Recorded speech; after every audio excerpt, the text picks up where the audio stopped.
अस्सलाम वालेकुम दोस्तों। इस 14 अगस्त के मौके पर पाकिस्तानी सिनेमाओं में एक नहायत बेहतरीन फिल्म जिसे तहसीन खान ने डायरेक्ट किया है और इसके प्रोड्यूसर हैं अजहर कासमी, जो मारूफ अदाकार सऊद के भाई हैं।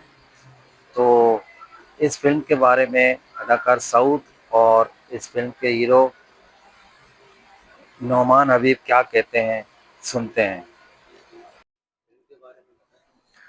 जी, अस्सलाम वालेकुम। इस वक़्त मैं मौजूद हूँ फ़िल्म हम सब की प्रेस कॉन्फ्रेंस पे और ये रिलीज़ हो रही है 14 अगस्त को। ये इंग्लैंड, अमेरिका, यूरोप, पाकिस्तान सब जगह रिलीज़ हो रही है और इस फ़िल्म का नाम है हम सब। तो देखिए ताकि हम सब मिलके इस फ़िल्म को देखें और कामयाब बनाएँ।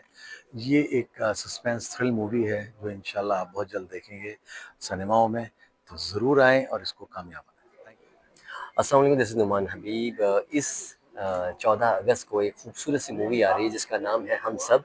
और ये मेरी मूवी है और ये हमारी टीम की मूवी है। इसके अंदर जो है हमने स्पेशली बहुत कोशिश की है एज़ अ पाकिस्तानी अच्छे अच्छे मैसेजेस देने की। और इसके अंदर जो है आप तमाम लोगों से रिक्वेस्ट करता हूँ कि ये 14 अगस्त को अगर आप अपनी खुशियों को दुबाला करना चाहते हैं, दुबाला तो है ही, जो सिचुएशन चल रही है उसके लिहाज से पाकिस्तानी हर पाकिस्तानी की जो है खुशी दुबाला है। तो इस खुशी को तिबाला करने के लिए ये मूवी ज़रूर देखिएगा। पाकिस्तान जिंदाबाद।